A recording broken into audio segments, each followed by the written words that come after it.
nos hemos ido moviendo a lo largo de este workshop desde lo que es la antigüedad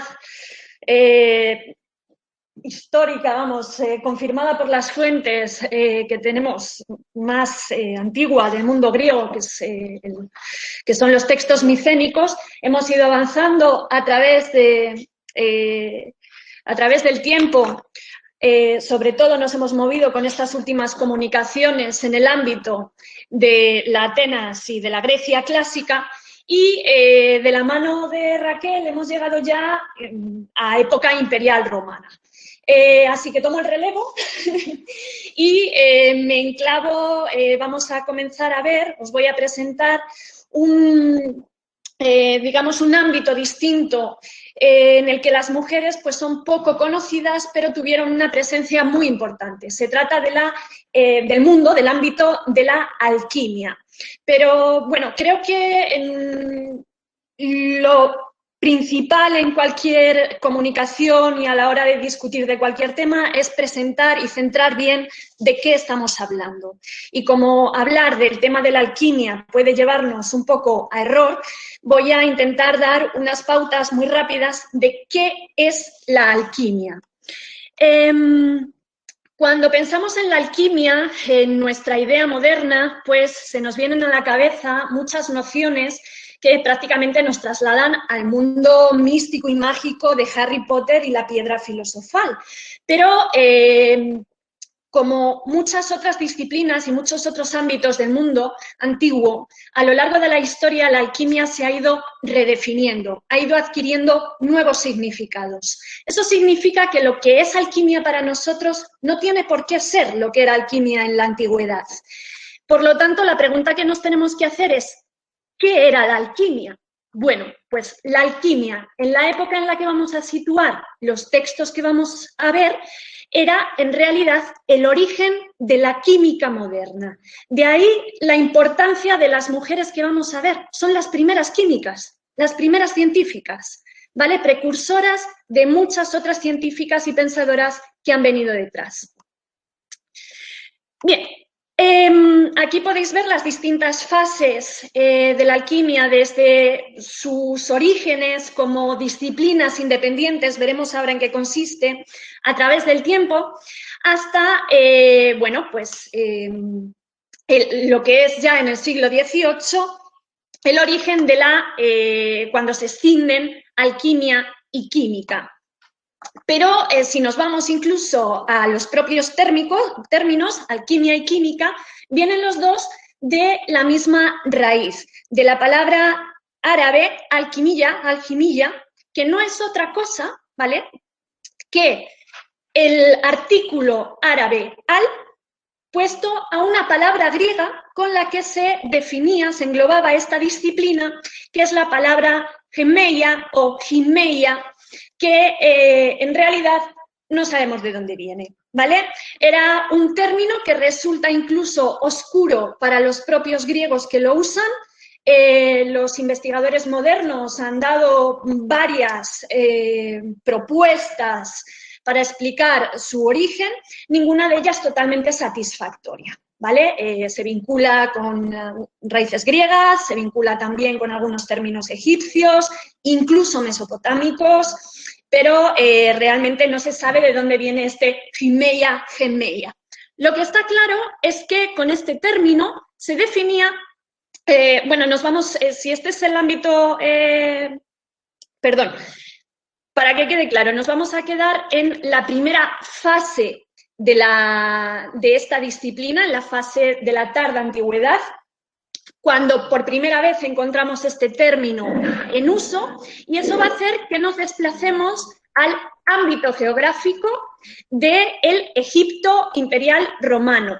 Ya no es un Egipto que tenga nada que ver con las pirámides, ¿vale? Vamos a olvidar ese Egipto faraónico y nos vamos a centrar en un Egipto profundamente helenizado, un Egipto donde es difícil distinguir lo griego y lo egipcio, están profundamente fusionados. Pues en este ámbito es donde vamos a encontrar por primera vez usado este término de gimeu o gemeia, que ni siquiera los propios griegos saben muy bien qué es, pero que se usa para definir un saber de naturaleza técnica y carácter interdisciplinar. ¿Qué queremos decir con esto de carácter interdisciplinar? Pues que se va a interesar por un tipo de procesos concretos, procesos que cambian el color de las cosas, procesos para elaborar pigmentos. Pero con eso en mente van a extender, digamos, su interés a distintos ámbitos que, si los miramos desde un punto de la artesanal, estaban separados, ¿vale?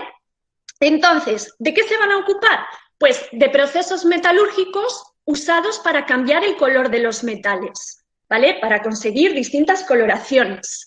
También para teñir cristales de roca, para conseguir imitaciones de piedras preciosas. Pero también tintes textiles, conseguir distintos tipos de coloración para las telas. Pero, ¿y por qué no? Los pigmentos se usaban también para cambiar el color de la piel, el color de los ojos, de la sombra de ojos y el color del cabello, ¿vale? Hablamos también de la cosmética. Como veis, es un rango de actuación muy amplio. Esto significa que si nos planteamos la pregunta que sigue siendo debatida de si los alquimistas, esos primeros alquimistas, eran artesanos, pues la respuesta es que no. Porque ellos mismos no se ven como artesanos y quienes hablan de ellos tampoco los identifican como artesanos. ¿Por qué? Porque su objetivo no era, digamos, el resultado de esos procesos. A ellos les daba igual que teñir una cosa de un color o de otro. Lo que querían era saber por qué se producía ese cambio de color. Lo que querían era saber cómo se producía ese proceso, por qué se había producido un cambio de color. Y en ese sentido comienzan la primera reflexión, digamos, científica sobre los procesos que son al final procesos químicos. ¿Qué ocurre? Pues que en la antigüedad no había ni espectroscopios, ni había rayos X, ni nada por el estilo para poder explicar qué estaba pasando, para poder analizar molecularmente esos cambios. ¿Qué van a aplicar? Su intelecto. ¿Cómo lo van a aplicar? A través de la filosofía. Entonces se van a definir a sí mismos como filósofos. El ámbito de la alquimia es un ámbito en el que conservamos, sobre todo de la fase más antigua, de esta fase que se desarrolla durante toda la época imperial romana y la tarda antigüedad, prácticamente entrando ya en el mundo bizantino, conservamos las fuentes de forma muy parcial y muy fragmentada. Tenemos muchos nombres, muchas veces no conservamos su obra, la de estos autores, pero sí que nos permite ver que entre estos filósofos de la materia, como ellos mismos se definen, había numerosas mujeres, que no solamente son discípulas, que no solamente están escuchando las enseñanzas, sino que, como por ejemplo Teosebia, que la encontráis ahí representada en una representación de un manuscrito árabe entre hombres, consiguen llegar incluso a ser profesoras. Tenemos también el caso más antiguo de María la Hebrea o María la Alquimista, una mujer que a medida que va pasando el tiempo, su figura se va fusionando con otras figuras también por ese elemento que tiene al ser hebrea, figuras de la tradición hebrea que la van desdibujando y la van convirtiendo casi en una figura del mito, como se fusiona, por ejemplo, con la hermana de Moisés, se fusiona también con más figuras femeninas que se llaman Miriam o se llaman María, perdiéndose un poco en todo este tejido. Pero lo que sí que sabemos es que fue una figura femenina real que escribió tratados, era una mujer que estaba metida en el taller, experimentando, y escribió tratados sobre hornos, tratados sobre aparatos para realizar los experimentos.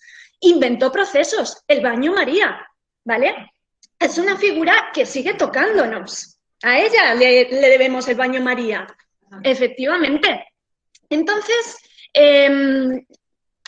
tenemos distintas figuras. Claro, el problema es que si no conservamos testimonios, la obra producida por los autores masculinos, pues mucho menos de las figuras femeninas. Por lo tanto, lo que sabemos sobre ellas lo tenemos que deducir de lo que nos dicen otros autores. Es una lástima que no conservemos biografías, por ejemplo. Sin embargo, quiero destacar que el de la alquimia no es un fenómeno aislado. En el mismo periodo encontramos también, sobre todo hacia la tarda antigüedad, otros círculos intelectuales donde la presencia de mujeres fue muy importante. Mujeres que llegaron a ser maestras, mujeres que llegaron a dar clase y a crear sus propios círculos intelectuales, como harán también las alquimistas. Son las filósofas neoplatónicas, ¿vale? Tenemos que tener en cuenta una cosa, y es que yo no creo que estos sean dos fenómenos paralelos, dos fenómenos producidos por el ambiente intelectual de la época, sino dos fenómenos conectados, dos fenómenos que están interrelacionados. ¿Por qué? Porque muchos alquimistas eran también neoplatónicos. Los alquimistas se definían a sí mismos como filósofos. Por lo tanto, lo más posible es que hablemos sencillamente de otros círculos filosóficos en los que se produce el mismo movimiento que se está produciendo en el neoplatonismo. Bien, pero lo interesante de la alquimia es que vamos a encontrar incluso un mito, una narrativa en la que las mujeres tienen un papel fundamental en la transmisión y en la recepción de este conocimiento. Vamos a hablar entonces de una legitimación a través de un mito del papel de la mujer en el saber alquímico. Bien, esta narrativa la encontramos por primera vez en un autor alquímico que se llama Zósimo de Panópolis y que recoge pues una noticia que él ha leído en fuentes anteriores, fuentes herméticas sobre todo, y después habla de libros antiguos y sagrados que dicen, que cuentan que algunos ángeles se enamoraron apasionadamente de las mujeres, bajaron y les enseñaron todas las obras de la naturaleza. Por esta razón, dicen los libros, que, comienza a explicar que estos ángeles fueron expulsados del paraíso, que de esta relación con las mujeres nacen unos seres que son aberraciones, nacen unos gigantes que van a traer la violencia y el caos a la civilización humana, pero deja esto a un lado, que sí, que está bien, y después incide al final de esta narración en el siguiente aspecto, que a través de estos ángeles el género humano recibe el conocimiento que llamamos alquimia, esta quimilla, esta alquimia greco-egipcia, y que como los ángeles se lo transmiten a las mujeres con las que se desposan, son estas las encargadas de transmitírselo después a los hombres. Lo encontramos en las distintas versiones de este texto con pequeñas variantes, pero incidiendo siempre en que este conocimiento al que los alquimistas se refieren como conocimiento sagrado, es sagrado porque procede de los ángeles, es un conocimiento que procede de Dios, del ámbito celestial, y que se transmite a través de las mujeres. Bien, el origen de esta narrativa en realidad tiene poco que ver con una visión positiva. Lo encontramos en un apócrifo del Antiguo Testamento. Cuando hablamos de apócrifo, hablamos de un texto que pertenece a la tradición del Antiguo Testamento, pero que nunca se ha reconocido como un texto oficial, ¿vale? Se enclava en esa tradición, pero no se incluye dentro del Antiguo Testamento. Y que nos habla sobre por qué se produce el diluvio. La explicación de por qué se produce el diluvio y por qué viene exterminada la raza humana sobre la Tierra es precisamente porque ha habido una serie de infracciones. ¿Cuáles han sido estas infracciones? Pues que a medida que el ser humano, después de Adán y Eva, comienza a reproducirse, los hombres comienzan a tener hijas. y estas hijas son muy hermosas y los ángeles las ven y se enamoran. Y entonces hacen un pacto, algunos ángeles, los que se han enamorado, bajan a la tierra y comienzan a tener relaciones con estas mujeres. De estas relaciones, como dice Zósimo, y lo dice también este apócrifo, nacen unos seres bestiales, los gigantes, que van a traer la violencia y la masacre al mundo de los hombres. Pero va a haber otro tipo de corrupción también. Y esta corrupción es que en esa relación, que vamos a decirlo así, esa relación de cama, entre las mujeres y los ángeles, se produce un intercambio de conocimiento. Es un intercambio de conocimiento ilícito, ¿vale? Las mujeres acceden a través de los ángeles a un conocimiento que no les estaba permitido y se lo van a transmitir a sus descendientes. ¿Qué conocimientos son estos? Pues veréis. Se describen en este apócrifo del Antiguo Testamento la metalurgia y la orfebrería, la cosmética, la producción de joyas y piedras preciosas y tintes textiles, junto con otra serie de conocimientos connotados negativamente, como son la magia, la astrología, la adivinación, ¿de acuerdo? Entonces, ¿qué tenemos aquí? Pues digamos que los alquimistas ven aquí el granito ideal para enlazarse con una tradición que dice, sí, esto nos lo transmitieron los ángeles, y reusarlo para sus propios propósitos. Con esto concluyo. El ejemplo más claro de esta reutilización por parte de una figura femenina de este tipo de tradición es el libro de Isis. El libro de Isis es un tratado alquímico muy breve que tiene una introducción, es un tratado anónimo, ¿vale? Que es puesto en boca de la diosa Isis. Pero en este tratado, la diosa Isis hace otra vez referencia a un reuso de esta tradición de los ángeles caídos que descienden y se enamoran de las mujeres. Dice que bajaron varios ángeles que se habían enamorado de ella, pero que ella, a cambio de concederles sus favores, obviamente sexuales, no lo va a hacer hasta que no la revelen ciertos secretos. ¿Qué secretos son esos? Pues los secretos de la alquimia, el trabajo de los metales en este caso, ¿vale? Y aquí pues nos relata toda esta aventura que tiene ella con los ángeles y cuando termina esta introducción pues comienza ya con las recetas. Bueno, y con esto quiero terminar enlazando también con lo que ha presentado Miriam Valdés, que es cómo algunas tradiciones que no son precisamente positivas, por intereses diversos, se reutilizan, se reelaboran y se les da un aprovechamiento en el que, bueno, sí, los matices negativos están ahí detrás, pero acaban usándose de una forma positiva, en este caso en el ámbito de la alquimia, para justificar este conocimiento de artes divinas y la figura de la mujer con la importancia que tiene en este ámbito. Nos faltan muchas piezas sobre el conocimiento de esta fase de la alquimia greco-egipcia, pero poco a poco vamos descubriendo muchos detalles. Muchas gracias.